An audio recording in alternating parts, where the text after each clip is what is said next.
earthly child. Mm-hmm. I don't know. You agree about that? I'm saying that child in my class with earthly or not. So. Yeah, that's maybe one thing we can, kind of talk a little bit more. I did think about really what it, probably a little bit more about from what we know, what would be a really general way to evaluate if a child is earthly or cosmic.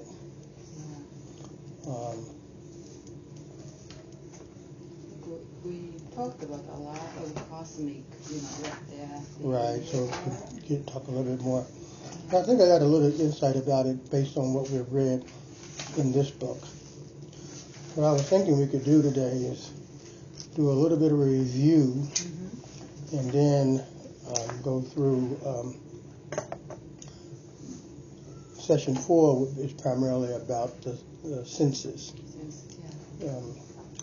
And so I want to go back and review the 3 sessions we already did and see if we can glean what was kind of the essential elements in each one. And so this first one, which was basically introducing the 4 etheric, the 4 ethers. And I think one element that I talked about before was this question of what constitutes the physical aspects and what constitutes the etheric. Like I gave you the image of a puzzle. And I talked about how talk about the hereditary or the physical parts are like the puzzle pieces that are already pre-shaped and will fit together in a certain kind of way. And the question is, well, what's the etheric force that's guiding that? And we talked about how the human being would look at the puzzle and ask, what are the corners? And what colors go together? And so that organization that arises out of the human consciousness, which determines how to best go about putting the puzzle together. That's like the etheric force. The puzzle pieces are already pre-shaped. We already know they go together and they will make that particular. Heredity will already predicts that outcome. But the way the maturation or growth of the puzzle happens depends on this organization of the pieces. And that's more like the role of the etheric forces. And then and so once we had established, and then the other thing we talked about is that when we take in content from the world, that content, of course, has the physical and the etheric constituents. And in regard to the 7 light processes, those 7 light processes work not only on the physical, but on the etheric, And so and in a sense, we separate, when we take content in from the world, we separate the physical content from the etheric content and utilize it is necessary for our work, whatever it might be. We completely transform that. We not only separate the physical from the etheric, we completely transform and modify both of those to make them useful, for us bringing new things into the world. And we can think about the 7 light processes as being the way by which we do that. We end up taking in physical content or taking in etheric content. The 7 light processes modify and transform that to bring something new into being. And so you have those 2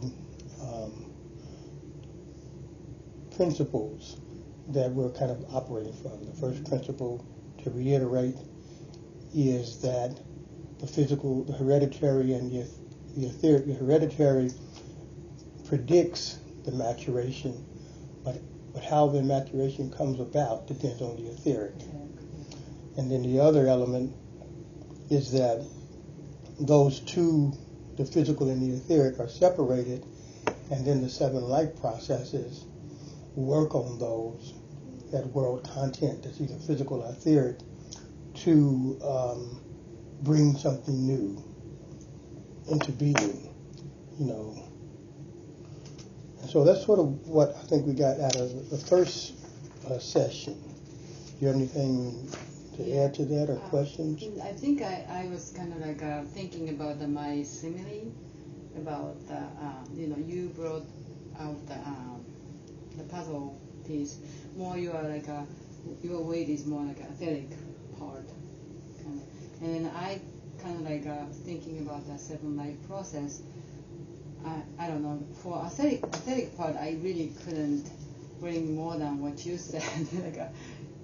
like a puzzle part is so strong. So, but I was thinking about the 7 life, process that I came up myself is more like a water process, like breaking down from the crowd and then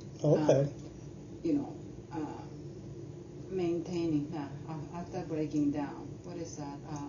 So basically, you have taking in, you have adapting, you have breaking down, and then sorting. So I think the taking in is more like the water vapor, taking in from the pot, and then adapting there, and then the breaking down, coming down to the earth, and then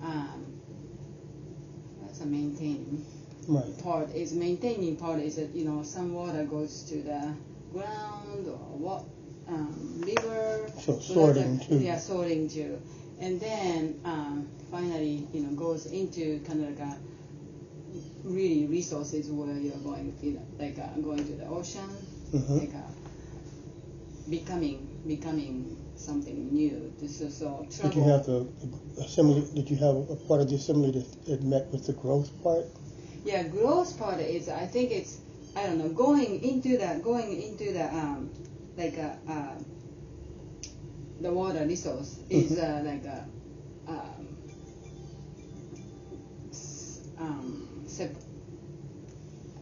sorting it out. And then the creating like a different water body, but at the end always they're going to the ocean, and then it looks like the same one, but it's a new thing, and then going up again. Yeah, so that was my kind of like a simile about the same life Okay, process. great, yeah. Okay. And so then in the next part we got into that idea. What were the in session 2 we talked about session 2 we talked about the 7 life processes. Oh, session 2, yeah. Yeah, session 2. And and we brought in, and what I tried to do is talk about Piaget's learning process that involves assimilation, accommodation, and compensation, and in some cases suppression, and how those may be related to the 7 processes, and how assimilation, when you're dealing with the first 2, taking in and adapting, those are the process of assimilating. So just like a child will find something in their environment, and they will attempt to take that content in, and they will see if the content is adaptable, if it's usable by them, by using some old schema, some reflexive schema. And then after a while, they will learn to break those schemas down into their parts. Like every schema, like the schema we talked about of putting something in your mouth. That schema of putting something in your hand and then taking it towards your mouth has parts. And what a child begins to learn is they can break that down into smaller parts and use that schema for different things. Yeah. And so schemas, these reflex schemas, And they do that by inhibition. It's called inhibiting the schema. So the whole schema, initially they can't inhibit. And then they learn to inhibit parts of the schema so they can come up with productive schema to achieve certain goals. Yeah. And we talked about how the productive inhibition of schema is the same thing as imitation. That's basically what imitation is that the children are learning to inhibit schema so they can imitate and do the productive things that adults would do in their environment. And once they can do that, then that's the same thing. That imitative work works on the body and helps with maturation. And once maturation gets to a certain level, the etheric forces then are freed. And when the etheric forces are freed, then you have the capacity for picture forming and imagination. And then those pictures forms, those imaginations, begin to be a resource for self-expression in the world. And so you bring something new in the world through your capacity for self-expression, which has come out of your ability to picture form and have imagination. And so that goes right along with the 7 processes. You take the content in, you determine if it's adaptable. If it's adaptable, you break it down into its parts, and then you out of that you have these different schema. And of course the sorting of the schemas determine what's productive and what's not productive. So you imitate in the environment what is productive. And then therefore you're able to use your imagination as a resource to be able to maintain your interaction with the world through the learning you do by imitation. And then of course that transforms the body, builds it, matures it, and then that maturation frees the etheric, and then the etheric is available for imagination and picture forming, which is growth. Yeah. And then out of that growth, you can come to self-expression, bringing something new into the world. And so that's a way of using Piaget's model to understand the 7 life processes, using Piaget's understanding. Yeah. And then there was another element of this that we talked about, and that has to do with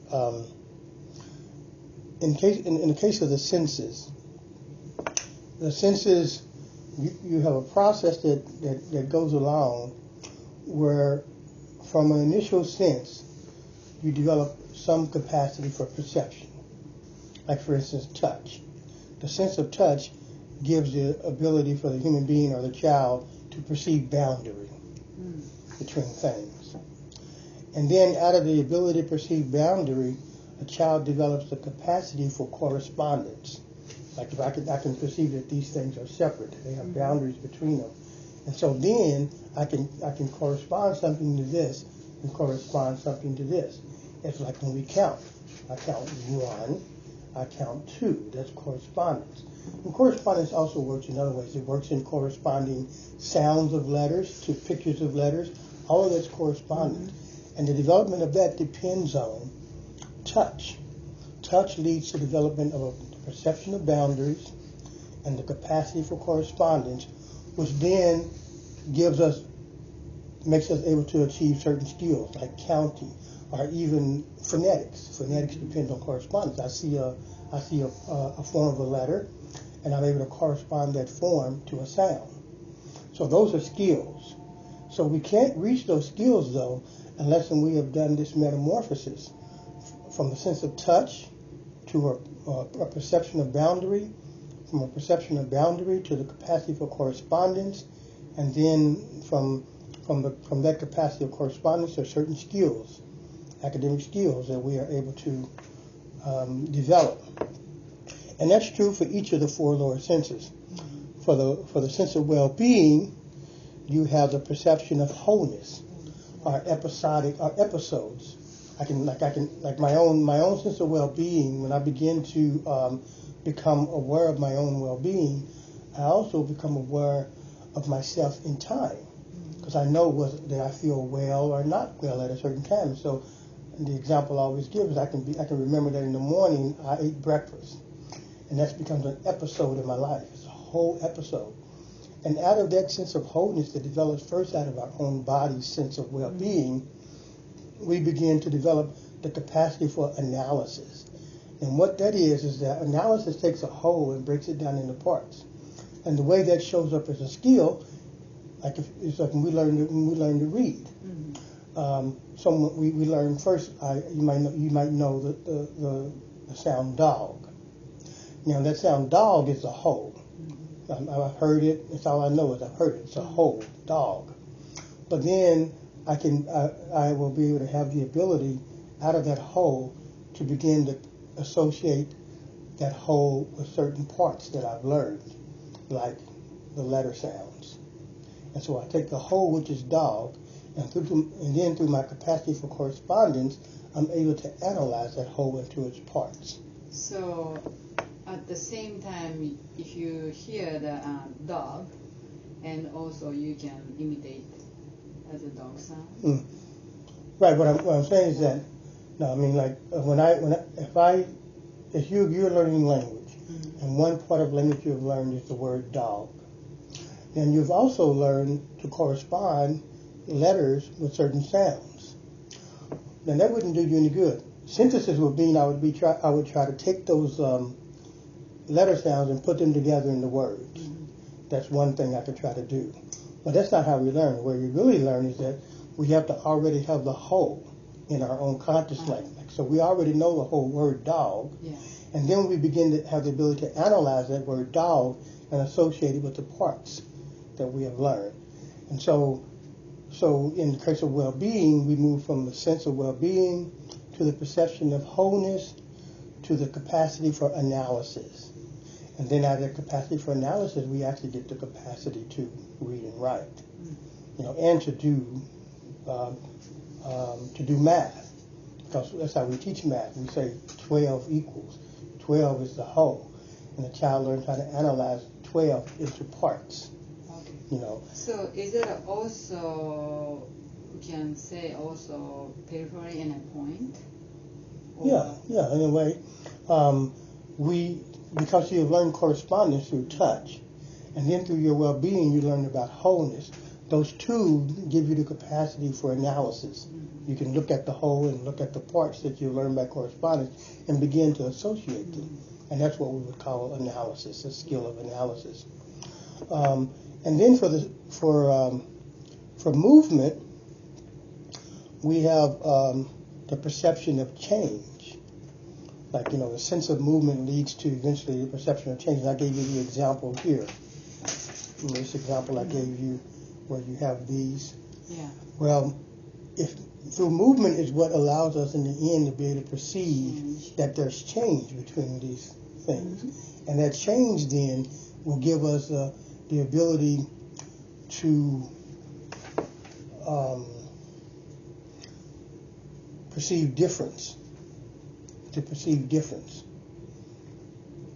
So movement leads to the perception of change, which then leads to the capacity to perceive difference. And then with that capacity to perceive difference, we begin to be able to sequence things and to order things and to be able to have those skills as a result of movement.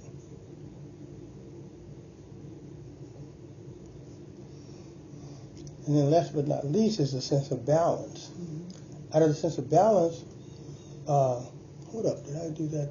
Yeah, then we I think I said a little bit wrong.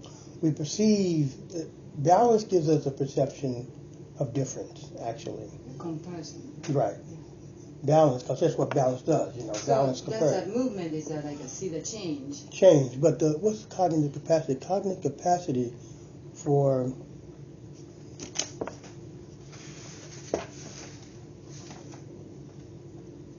I don't know how I did this. So the change also is like a transforming. You can understand the transforming things from here to there. Or Right, like for instance, the impulse to movement is always one of change. Can I change my own state of my body from one to the other? Can I perceive that change in the world? I see the impulse for change. And so a child can begin to look at things and know that they belong together, because even though there's been changes, they can perceive that there was a change, that this thing that I'm seeing now was once looked like this. They can make the connection. Like, otherwise, if you couldn't make the connection, if I see an adult tree and I see a young tree, I could never know that they were the same thing. Yeah. Because one was young and the other was old, I would always think they were distinction. Right. Yeah. But I can see that even though there's distinction and change, that change actually took place. That this is the same thing that has changed, that has now been underwent a change. And a child develops the capacity to know that. And then balance gonna come. Right. It's going to come for comparison, yeah. Here they are. Oh, that's right, synthesis. That's exactly what change gives you. It gives you the capacity for synthesis, because that's what you do. I'm able to look at different things and see that they go together, because I have a sense of change. I know that something can change. So if I see different things, I can say, oh, this is just this under change. And so I can see that these things are one, even though they've underwent change. So synthesis is a capacity that you develop out of movement, the ability to put things together to realize they belong. So then you like cut the apple pieces, and then that was and then you can see that they go together, as a whole. Yeah. Whereas in the case of well-being and wholeness, you learn analysis, but in movement, you learn synthesis. And then movement is a synthesis. Synthesis. Not the balance. Movement is synthesis. And then balance, because I said it wrong before. In terms of movement, the perception is change. You perceive change. The capacity is synthesis. That's the capacity to develop from movement, is synthesis. The capacity of the movement is a synthesis. Synthesis. SYNTHESIS, synthesis, putting things together. Okay. That's the capacity. The perception is the perception of change, and the capacity is synthesis. Okay. So capacity is a synthesis. Okay. The movement capacity is a synthesis. Yeah, the capacity that develops out of movement is synthesis. Synthesis and analysis are the opposite. Okay. Analysis is when you break things from the whole to the part. Synthesis, you take the parts to the whole.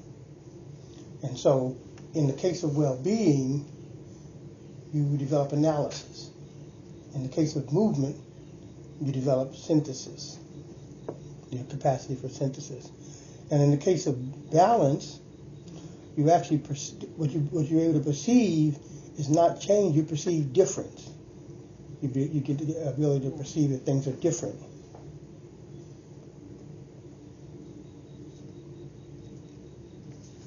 And the capacity then is the ability to compare and contrast. Is what you develop out of balance.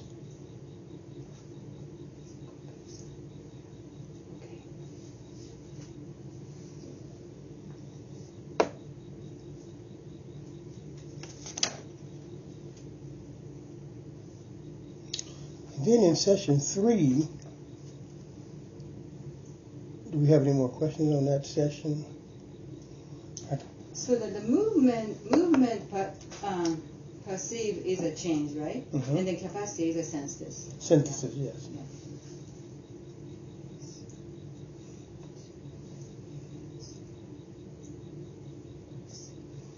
Because, like when you're young, you can look in the world and you can see things. And like I said, you can see something that's young and you can see something that's old. And if you don't have a sense that change is a possible thing in the world, that things can change, you will never be able to connect those two. Mm. It's like they always use the idea of the dandelion. The dandelion looks so different, in its different stages. Mm-hmm. And it's hard to even know that they're related plants. And so, but that's basically it. The ability to perceive that something has changed from one point to the next point leads to the ability to know that these things are the same. Same things. And that's what synthesis does. So the well-being is the perceived whole as a whole, Mm-hmm. and then the capacity is analysis. Mm-hmm. Okay.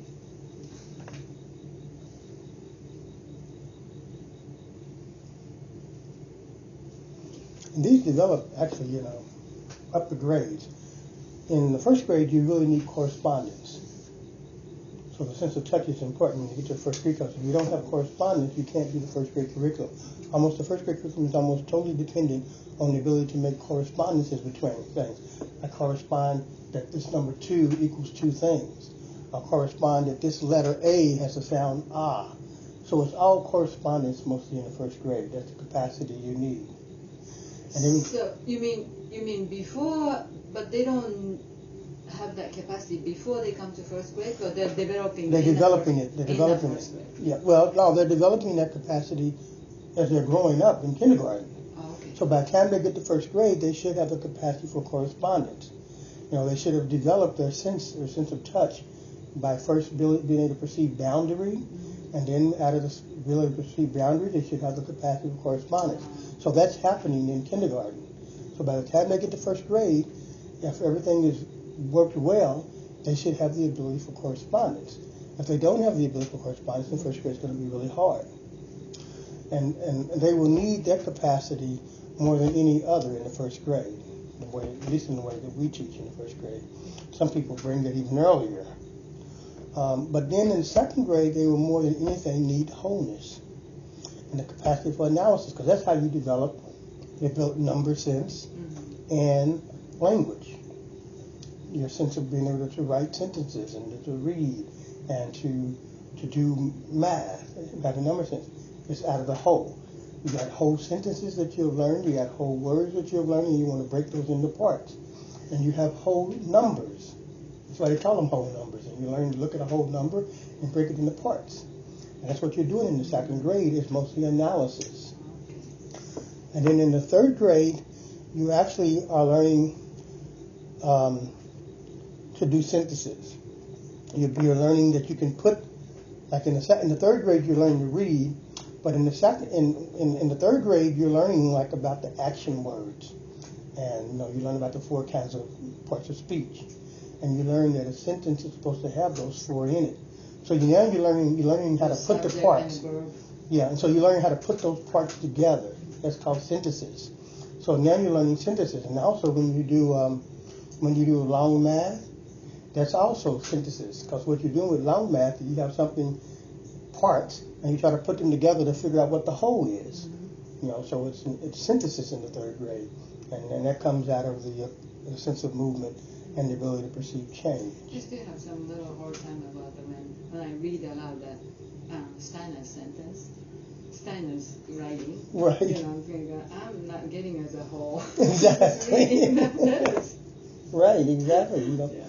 You can't get a sense of the whole. You can't really, because synthesis is not possible without analysis. Yeah. You got to go from the whole to the parts before you can go to the parts to the whole.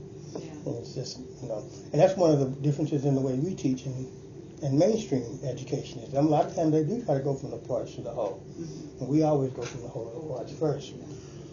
And then last but not least, in the fourth grade, fractions is all about comparison.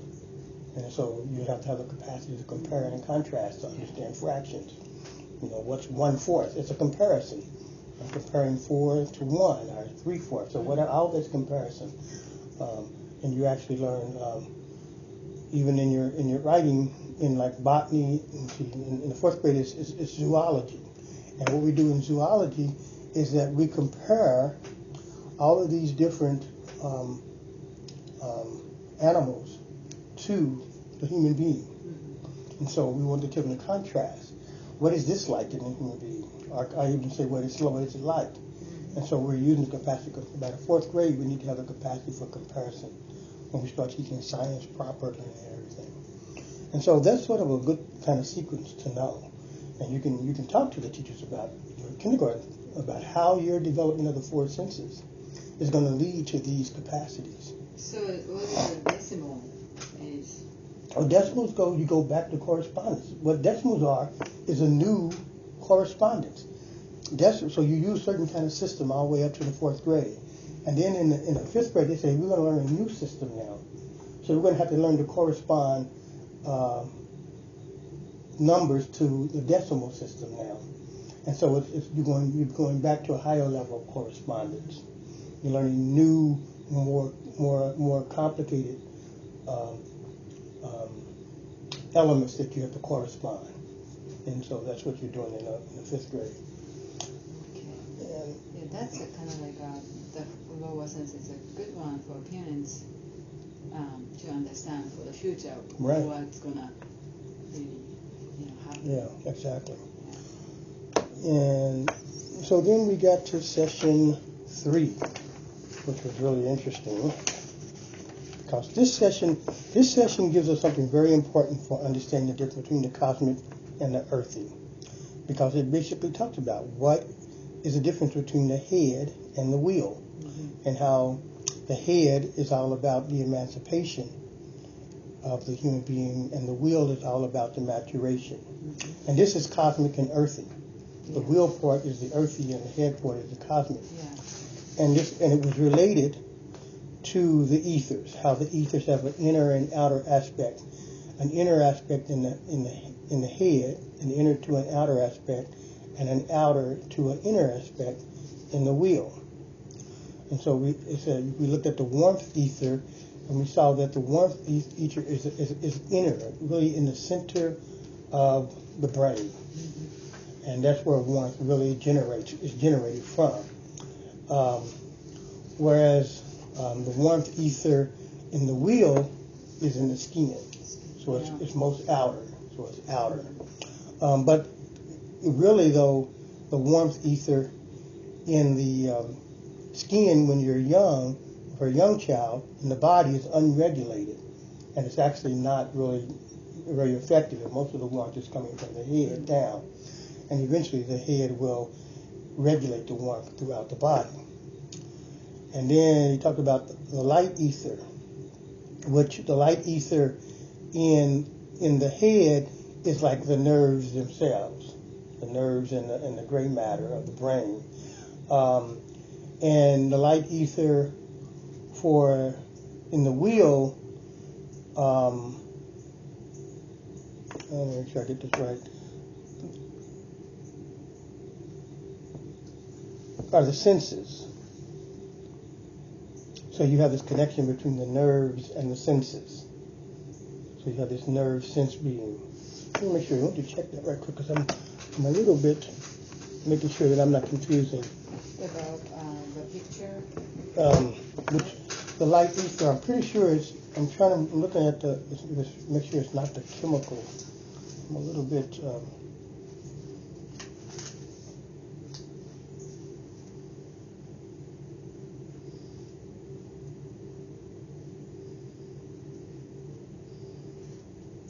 go back to the picture. Just want to make sure I'm not saying something that's wrong here. Okay, we did the sense of life. I think that picture is earlier one, like low one and an upper one we was talking about. Mm-hmm.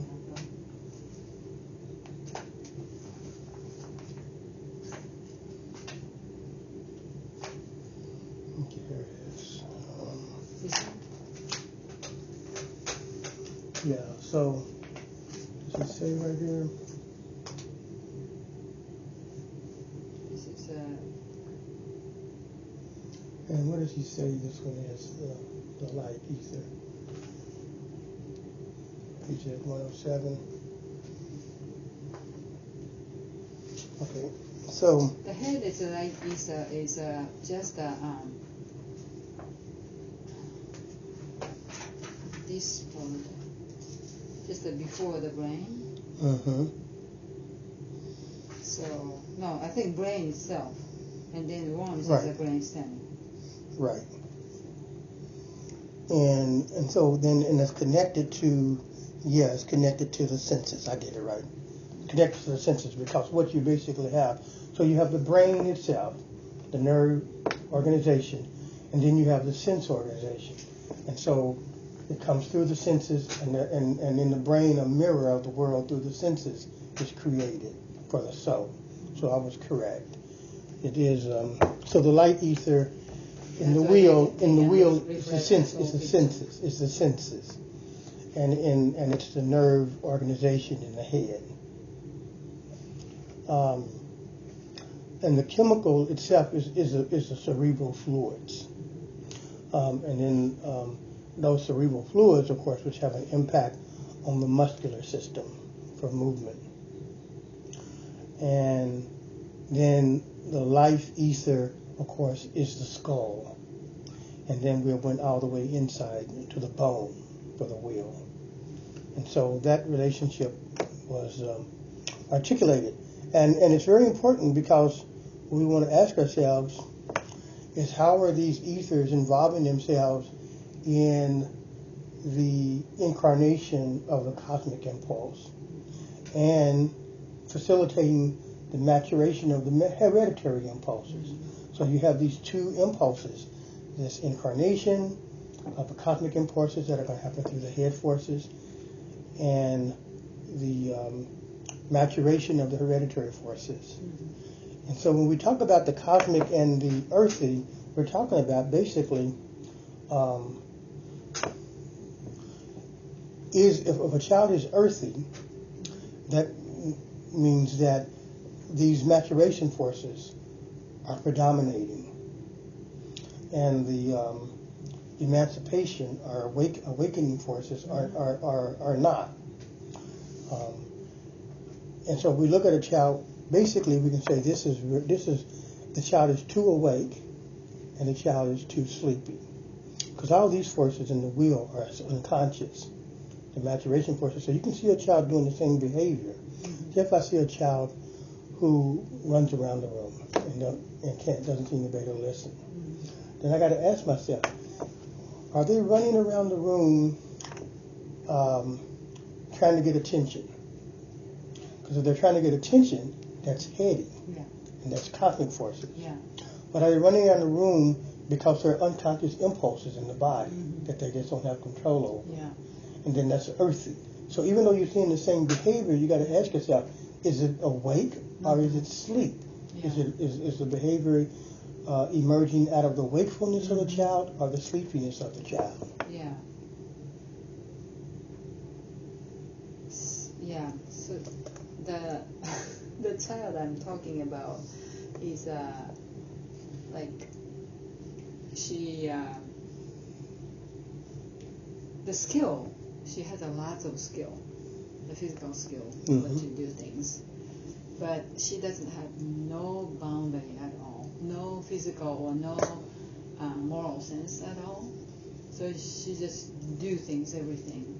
But just almost like she said, only she learned all the skills how to do things, and then nothing, this is like a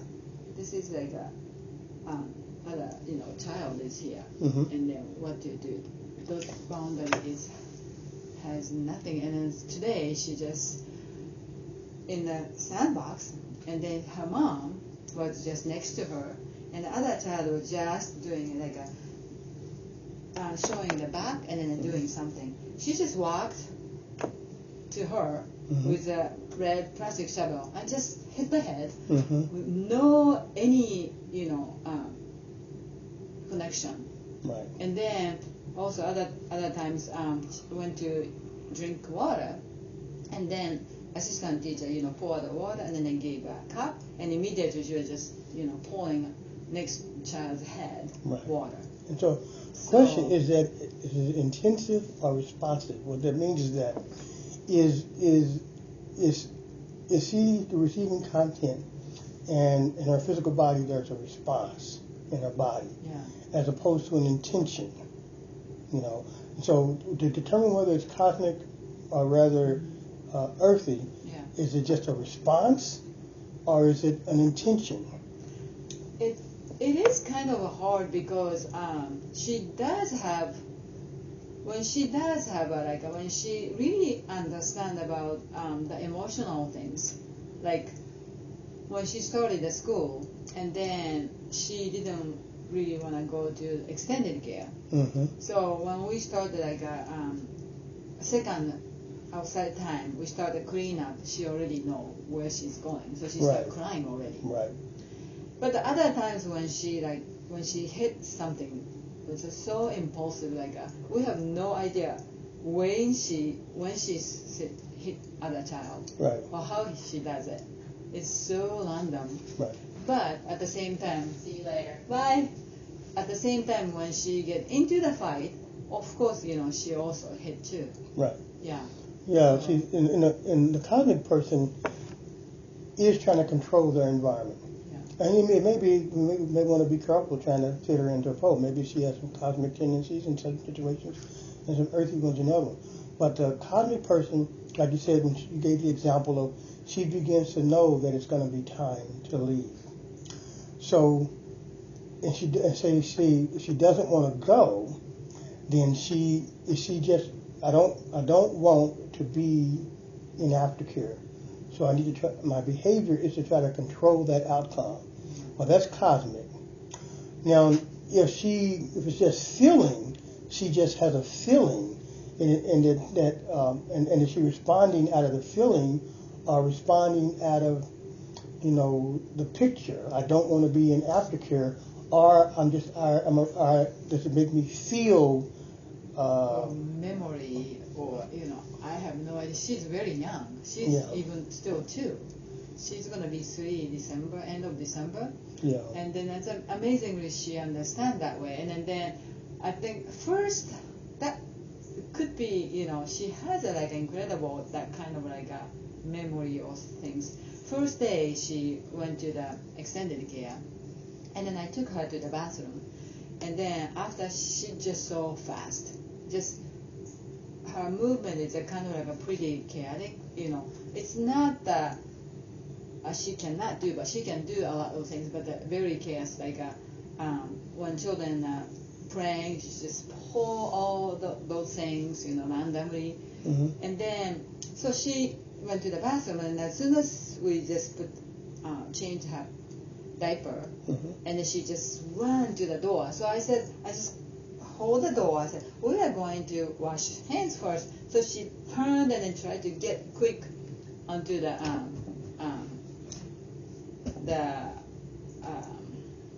what is called the stump, mm-hmm. get on, and then she quickly get on really at the edge. So it just flipped, and then she fell, and then it hit her lip, and then that's why she's afraid of. And then it sounds like a parent saying she's afraid of going to extended care because of that injury.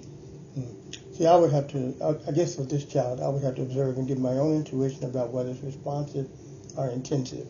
Because that's to be able to, and like I said, it may be in this particular case, we might not want to try to generalize. We might want to ask ourselves, in a particular instance, does this behavior intend something? Is it trying to attention getting, or does it intend to control outcomes? Or in some other cases it may be purely responsive. I don't think she's trying to control something. But she doesn't want to go to aftercare. Yeah. That would be trying to control an outcome.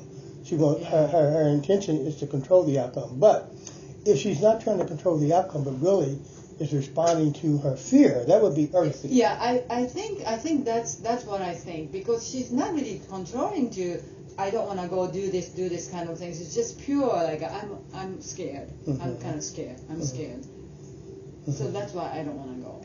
Right. Yeah. So when we figured out that kind of thing, and she's fine now. Mm-hmm. Yeah. Yeah, so in trying to, so like I said, we might not want to be trying to make a decision about whether she's cosmic mm-hmm. or earthy, but looking at her behaviors at any given point and asking, does there seem to be a cosmic thing here? Is she intending something? Is she trying to control an outcome here? And in another situation, is there a feeling response? And then address these as cosmic and earthy episodes, as opposed to saying she's a cosmic child or she's earthy child. say this is a cosmic behavior episode. itself. It's Yeah. a cosmic episode, and in this case, the behavior may be an earthy episode, and it might be more productive to do that. Other child also who hits, to me, it's more like cosmic behavior. Mhm. She just try to get all attention, Right. and then when other child do something she's doing, or if I give attention to other child because of some reason, she does same things, Right. same thing, and then she has a fear of socialization. Right. Right. Yeah. So, So she tried to control everything, I don't want you to on my space. right. And Yeah. then, Yeah.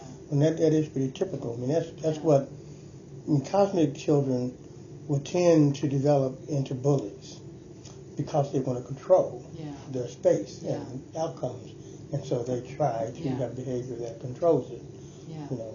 So that child is pretty much, I think it's her behavior is that child that I'm talking about, cosmic child is the opposite kind of like a behavior, but hit a lot. Right. Exactly. Yeah. But for different, Yeah. for more different. Yeah. It's more responsive in some children, and more intensive in other children. And then another boy who also, once he kind of like learns something, he just saying same things about 10 minutes all the time, Right. This is not, just repeating like 10 minutes when he gets something. And then, when I said, this is putting the toys away, and then he just almost can't go away from that idea. So we're putting the toys away. We're putting toys away. We're putting toys away. Right. And then he just go to, this funny thing, he just go to every child, I'm sick of you. I'm sick of you. Right. I'm sick of you. Just Right. going. Right. And then all the children are afraid of him because he's the oldest and he's pretty tall and he is so loud. And he's just yelling those, I'm sick of you. Yeah. But he never hit or touch anything. But He his used it. behavior, Right. yeah, and then that cosmic child is really afraid of He's that using his language. child, yeah. Yeah. Yeah. So yeah, I wasn't really sure that, child, but that's a very immediate, my issue about that child. It's so much. Right. And it's so unpredictable. We just pour the water and then whoop, like this. Right. And then we are there, but we can't really stop Right. that. Yeah, it's just And totally. then mom was also standing, said, stop the child. They said, of course, she's not going in there. Right. If she said stop, if she can stop, yeah, she won't do that. Right. So, So that's so Yeah. So the whole point with this cosmic and earthy thing is that with the cosmic, the point of the cosmic is to inhibit, in a right way. You have this maturation that's happening, and it's unconscious, and if a child just has no consciousness, but their maturation will continue no matter what. The body can mature without any consciousness, but for healthy development, the head forces are supposed to inhibit, the maturation in certain ways. Yeah. So there's a balance between the body waking up and being completed, so that the etheric forces are free. Because we don't want to work if we inhibit maturation too much, the etheric forces won't be free. yeah. And so you got to ask yourself, what are the head forces that, if a child is earthy, you ask yourself, what are the head forces that need to come in to inhibit, those earthy forces? So in this case, we would look at what's needed. Is this a light ether issue? Is it a warmth ether issue? What head forces, what ether forces need to work into the lower body to inhibit the activities? And you would do just the opposite if you had a child who was too cosmic. What forces need to mature more in the body? And so you have to look at it. This gives us this picture of having these four ethers that are working to inhibit the maturation, and we have the 4 ethers that are working to mature the body. And so we need to look at the cosmic and earthly child and ask if we can perceive what forces need to work. Like, for instance, the light ether. The light ether is going to be in the nerve sense realm. And we can ask ourselves, do we need these nerve forces to come more into the body? And usually that's what we're talking about, that's an earthly child. Or do we need the child's senses to get more developed so that before the nerve senses, maybe the nerve senses are coming back in too quickly if it's a cosmic child, and we need to do more working of the lower senses. And so that's the question you're asking yourself when you deal with a child, either earthly behavior or cosmic behavior. So let's not say the child, let's just say cosmic and earthly behavior, because a child could have both. To me, if I kind of describe a little bit more the child, it feels like the girl who raised by wolf. Mm-hmm. And in that case, you would be talking about an earthly person more than a cosmic person. If someone is raised, because you basically have more instinct and drive, being the forces that are raising the person. Well, instinct and drive are more earthly will activities.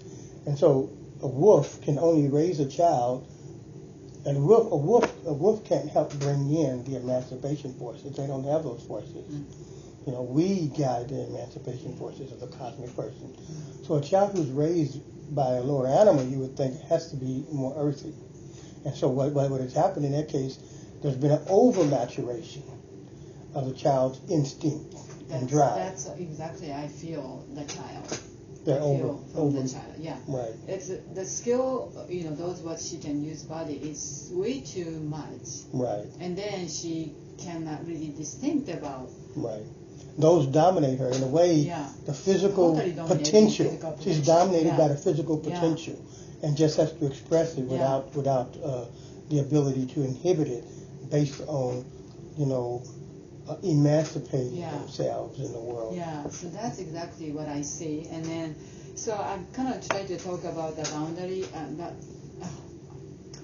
to the parents. Mm-hmm. I have no idea what the parents also. Well, again, we need to try to look at what ethers do you feel like we need to bring in. This requires observing the child and seeing really what ethers, are they very muscular? Are they into their senses? What is over matured? If we can get a sense of, you obviously can work on all of them, but there may be some dominating maturation. Either is it the musculoskeletal system which is really dominating? Is it the sense and system and the warmth system which is dominating? And then if so, what can we bring in to try to inhibit that over-maturation? And so I think that child is really the muscular is dominating. So the muscular forces, which are related to the chemical ether, and so and that's related, to the cerebral. So when you talk about that, you're talking about sleep. Because basically there's a rhythm in the cerebral spinal fluids, and in a sense, these rhythms are what inhibit the muscular activity. That's why we need rest. That's when we're running. We've got to stop and take a breath. We've got to breathe deeper. Different things we have to do when the muscular forces must be inhibited by the rhythms, by the brain rhythms. And if they're not inhibited, then you can get, dysfunctional muscular activity. So that may be a thing to look at, And the rhythms that usually are involved in the cerebral. So look at those rhythms that are involved in the cerebral spinal. Sleep is obviously an important one of the forces that are involved in the brain. But some of the other there's some other rhythms there too that we can look at and see how we may tell the parents, bring these kind of rhythms into the child's day. you know. And like I said, a little bit of study, might study a little bit more about the brain rhythms, kind of what they are. I mean, there's probably 3 or 4 of them that you could understand during the day where the brain is shifting its activities. So there's like 3 or 4 changes, I think, in the brain during the day. And if you can understand what those rhythms are and see how you can begin to bring those rhythms into the child's life more, and those rhythms could start giving her the ability to regulate her musculature responses to the world. Do you mean like 3 or 4 different rhythms? Means?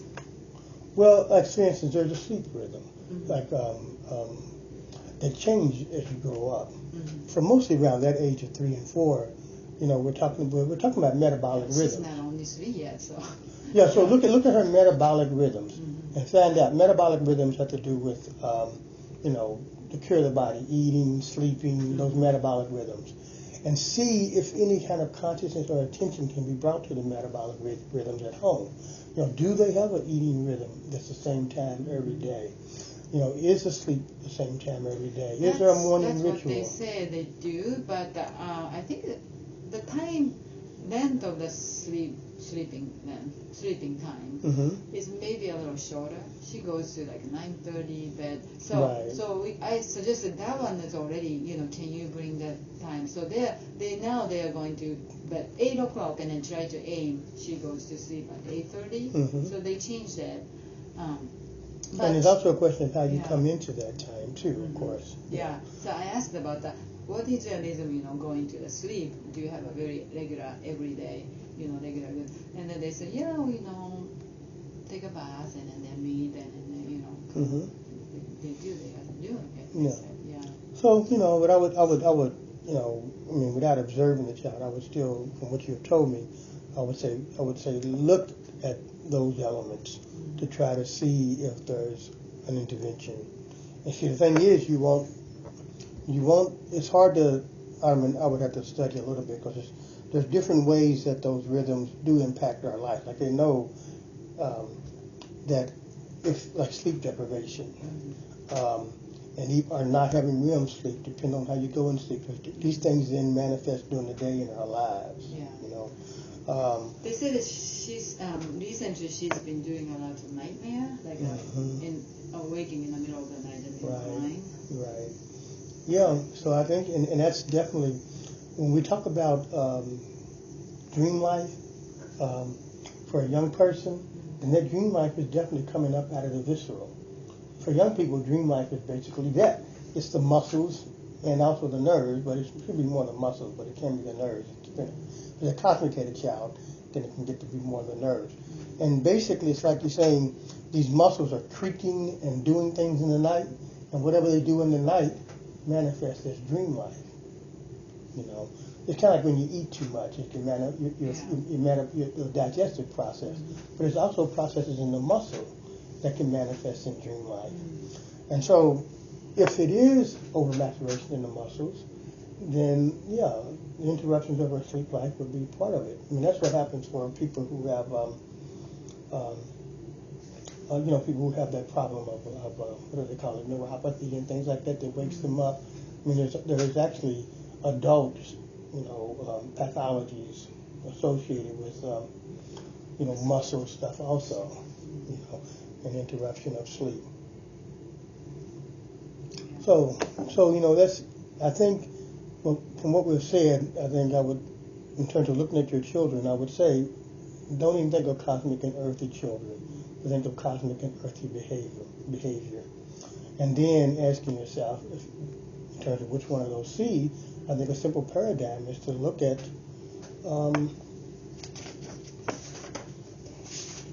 this model that he gives. Look at that. Right here, to look at this model. If you look at cosmic and earthly behavior, you're asking yourself, which of these forces is predominating? If it's earthy behavior, then you can ask yourself, which of these ethers may be involved, and how are they working in the body? Or if it's a cosmic person, how are these forces maybe working too much? And so you can start trying to balance this out.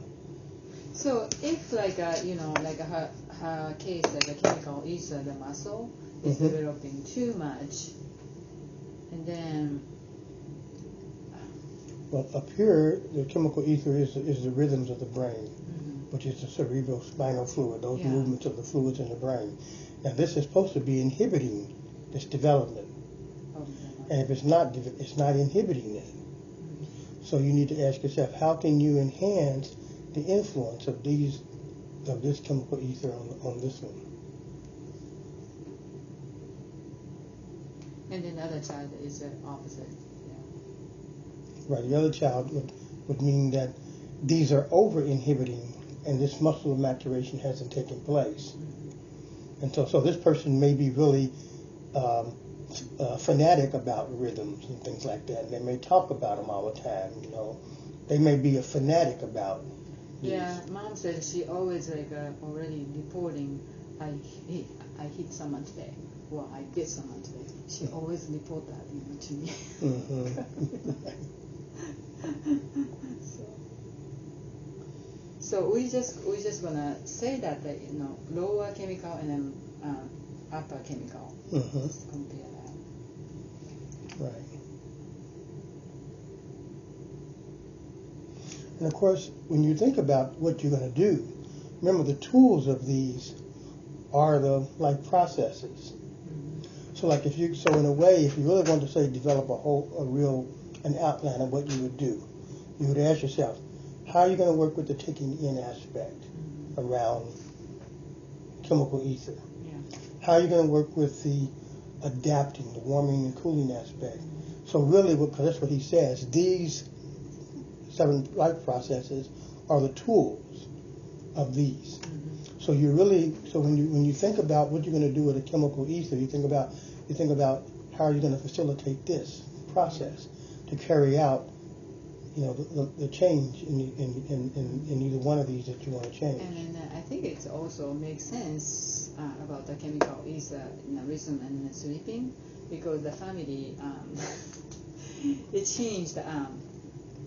It used to mother was putting her in bed, and then somehow sometimes in their life the mother had to go at night work or some kind of class or something. So father took over the child to go to sleep, and then it's having hard time to go to sleep. Right. Yeah. Right. So. So we haven't really gotten to the last part. I can go quickly through my outline. Yeah, the last part I did in the book was, where is it at? Where did I miss it? Where is it at? Oh, session 4. So the last part that I outlined was about the development of the senses. And for a development of sense perception. And it talked about the physical level, the etheric level, the astral level, and the level of the eye. How are senses developing? What's necessary for developing the senses in each of these levels? And then it talked about the senses that were directed toward the body, which of course are the 4 lower ones. Touch, life, movement, and balance. The ones that are directed toward the environment, smell, taste, color. The ones that are directed toward the spiritual, tone, word, form, thought, and I. And it talks about, to fully develop the senses, the sense organ must be used. That's the first thing you must understand. It talks about what does it look like to have a healthy sense. Healthy senses function rhythmically. And this is very important, because they have to, if they're not, what that means, as we talked about recently, you have to have these head and will forces engaged, so that you have a balance in maturation and a balance in inhibition. Mm-hmm. And that's what it's talking about, to be healthy. It's going to be not healthy if this rhythm isn't there. This rhythm and balance is not going to be there. So the healthy senses function rhythmically and work on their content in the manner of the life processes. So if something is coming in, then basically these 7 life processes must be engaged in the rhythmical function of that sense. So just give an example. I have some content that's coming through my eyes. Then I need to be aware of what is going to be the taking in process. Mm-hmm. I need to be aware of what, in the taking in process, how is the child going to adapt? Is it something the child can adapt to, can warm to? Or is the nature of what I'm bringing something they should have some coolness toward? I need to ask myself, this particular content, if it's going to work in the child and it's going to be adapted for the uses of the child, do they need to bring warmth or they need to bring coolness? Because it's like, we have a rhythm of the year.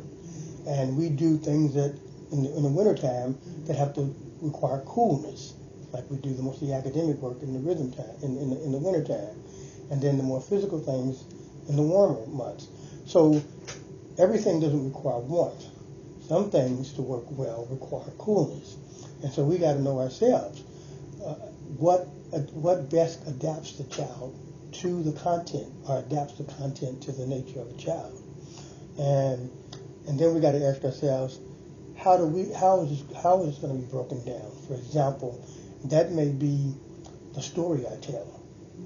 How is the story going to make the content digestible? Break it down.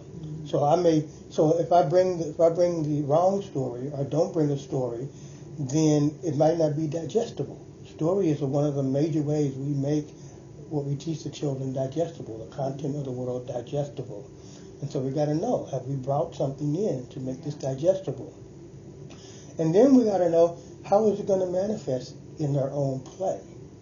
That's the sorting part, because that's the distribution. The content comes in, we break it down, and then we got to know, what are we going to do to put that into their bodies? Mm-hmm. What kind of activities are going to put that story and that stuff into their bodies? It's sorting it out, so that it begins to work on them. It's interesting, like Eurythmy Mark, come to my classroom. I think what he's bringing my classroom is a little heady, and then those heady children really love that. When Noam is coming, right. And then he does a lot of crossing, for trying to bring their ego forces in there. Yeah, and then small one, but still he does a lot. Even legs, like this. Yeah, he must be trying to bring in more cosmic forces, because that's what that's going to be doing. So to inhibit some of the behaviors. All heady children loves that. When's the Noam coming? When is the Noam coming? Right. So yeah. So I can see that. Yeah. And then of course we look at growth. You look at how they are going to be able to come up. How does it enter their imagination and their free play and their free ideals? So this is what they're saying. To really keep it healthy, we got to bring it in a rhythmic way, using the head forces as well as the will forces, and then we have to look at the 7 processes, how the 7 processes are going to be worked through with this content to develop the senses. And because the whole purpose of this is to present a picture to the soul. The soul must be able to direct its capacity toward the outer world, to make a bridge between the inner and the outer. And so that's the whole point, is that if the soul doesn't respond to this content in a way that allows it to bring its capacities back out for self-expression, then we haven't really achieved anything. And sometimes you don't. Sometimes you just never see the soul move in response to what you bring. And I think when you don't, you need to go back and look and see if you went through the processes, because you might be skipping things, So you might be just taking it in and not paying attention to how it's adapting. You might not made it digestible. There's things you have done that haven't done with the life processes that haven't given the soul a picture it can use. Yeah, I haven't really started the story yet, because this group really cannot do inside play. Right. They kind of almost have to like step in Right, most right. of the play or guiding the play. Yes. They're almost like Right. what can we do? Yeah. Yeah, with So- 3-year-olds, that's not so surprising because they're only just now coming into their senses. Yeah. And it's like when we had that William, who was totally not into his senses, Yeah. so he couldn't do inside play. Mm-hmm. You have to be able to, like, if you pick the doll up, you have to be able to engage the doll with your senses to play with it. If you don't engage it with your senses, Yeah. then then it's just Yeah. you just swirl it around. Yeah, it But is. you got to look at it and experience it. Yeah. And so that's only something that's just emerging for 3-year-olds. So, And then of course, children who have older siblings, yeah, they have a little more capacity. right, Especially they have an older sister, right. either girl or boy. So, yeah, it's amazing. This year I thought, wow, this 3 years old has no capacity to play. I integrated the development of the senses that I gave you with what he says. He says that the sense of touch, he says for each of these, there is an element in the body, a corresponding capacity in the body that's developed. And he says for touch, body ownership. The children, through the sense of touch, people can develop a sense of this is my body, that they own their body, which is also part of perceiving boundary. This is mine, that's yours. And so, in that development of the sense of touch, that happens. And of course, we talk in correspondence. The sense of life, he says, body identity is what's developed. So in a way, when I can say that I had breakfast in the morning, that episodic memory, I can see myself in time, and that's my body that's moving through time, then that's part of body identity. If I don't have any body identity, then I can't remember my life, because I don't have a sense that my body is something that continues in time, that it was in the past, that it has a present, and it has a future. It has an identity that goes through those, and I begin to have that body identity, and I can remember what my body has been doing. And that leads to wholeness, which leads to the capacity for analysis. And it says movement develops body confidence. Of course, if I can learn to initiate change, and I can become confident in the changes that I can initiate, and then that leads to the capacity for synthesis, of course. And synthesis is a courageous process. When I try to take the parts and put them together, that's that takes strength. That's what science tries to do. Science tries to look at all the parts and see how they go together. And it takes some really careful work, and some commitment and focus. Synthesis, really I don't think it's possible without analysis. But it's still, initially when you're trying to do a synthesis, it takes a lot of focus and commitment. Because you don't necessarily, it's like doing a long multiplication problem. A long multiplication problem is the kind of synthesis, because I got all these parts, and I got to put these parts together in the right way to get what the answer is, which is the whole. That takes focus. That takes a little bit. It takes, you got to say, I can do this. It takes confidence to do that, and that's what people don't develop, is that confidence, and then they can't develop the capacity for synthesis. And you can see that in the classroom. And then balanced body pride. Once I learn to balance myself, then I have this sense of pride. I can, you see that if people walk in the balance beam, and they have a sense of pride to be able to hold the balance, and you can recognize in that body pride, difference, and you can compare and contrast yourself with others, as well as compare and contrast other things, and so. These are things that he says. So we're developing sense perception, and for you all, the 4 lower senses. And through developing the 4 lower senses, you're helping the child build body ownership, then boundary and correspondence. The life force, you're helping them develop body identity, and then wholeness and the capacity for analysis, and helping them develop the sense of movement. They get body confidence, perception of change, and the capacity for synthesis.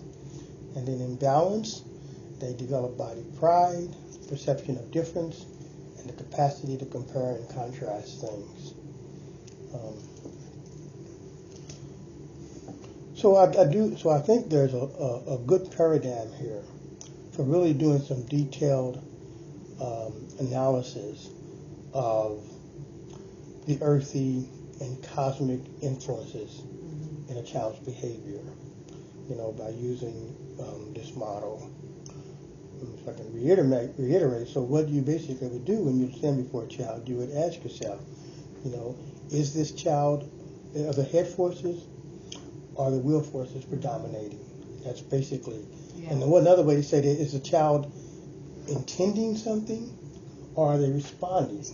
If they're responding, then it's an earthy response. It's an earthy behavior. If they're intending something, then it's a cosmic behavior. And once I identify that, then I can then try to identify what etheric forces may be more predominating in the behavior. And then that's also cosmic children also intending, but I think their body is not really skillful to do it. Also, lots of frustration. Right. Yeah. That's usually the case because they have less maturation.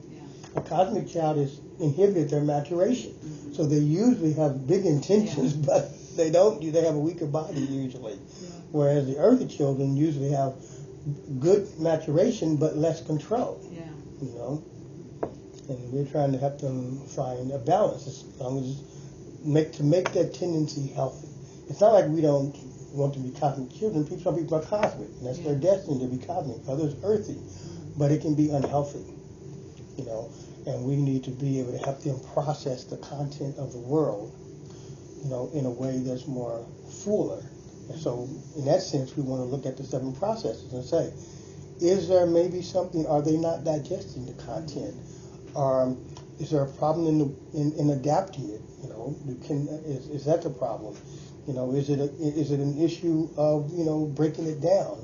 So we're going to look at the 7 processes in regard to these etheric forces and see if these etheric forces are actually manifesting their activity in a way that utilizes the 7 processes, or is there some lag? I mean, not lag, but something missing in the process of taking the content in, and eventually leading to new expression themselves. And then we can ask ourselves, we can look at the senses themselves and ask ourselves, do we see developing from the development of the senses, do we see these things? Do we see a sense of boundary coming out of and body ownership from the sense of touch? Do we see body identity and wholeness coming out of the sense of life? And if we don't see these things emerging out of this development, then we know that something is unhealthy about that also, and we might want to ask ourselves how we can work. And this is the part that I haven't studied enough of, probably, is how he says each of these etheric forces can specifically be engaged for each one of these. Like which of these etheric forces should I engage more for touch, or for a life, or for a movement, or for balance? I don't even know if that's the case. That might not even be the case. Maybe it's not the case, but because I didn't really get to move on. I studied these first 4, but I didn't get to move on to the rest of the senses. Yeah. And I want to give you the book back because I don't like keeping people's books forever. So I also read only the 4 lower part, and then I didn't really go more than that. Right. I would like to, but I just don't want to keep her book anymore. So I got to decide if I want to get one of the books or not. Yeah, and it's so weird that why they don't sell anymore. Right. It's such a great book too for people to have, Yeah. Yes, obviously. I mean, if it wasn't out of print, you should be able to get it cheaper. Because the only ones I saw were like very expensive, and you had to buy them for maybe. Yeah, so they're not really reprinting. Right. So, any just wrap up questions on your part? I am kind of like having hard time to give a question now. Right, you got to digest it yourself. Yeah. You got to go through the process. Yeah, and then do my own, like think, oh, where I have a question here, kind of. But did you send this one to me? No, Okay. because I just recorded. I'm recording now. Okay. So when I send it to you, it will be the recording with this. Okay. That's why I touch it every once in a while. When I'm recording, if I touch it, then as you're watching it, these things highlight in the recording. So I already wrote this a long time ago, actually, but since I clicked on record right here, the recording is gonna go over that page, and so when I send it to you, you'll see this page in the recording. So I just wanna see it. So I'm kind of like 3 other times, actually more kind of a mentoring part. But it's not possible for you to see my children, so you're always working in the morning. So Well, it's a possibility. is there any possibility? Yeah, I mean, you have to let me know ahead of time and see what I can work out. Yeah. I'm not sure that I'm going to. I'm going to turn this off. I'm looking at another work situation anyway. So. Yeah, it is like I'm going to stop I have this a here.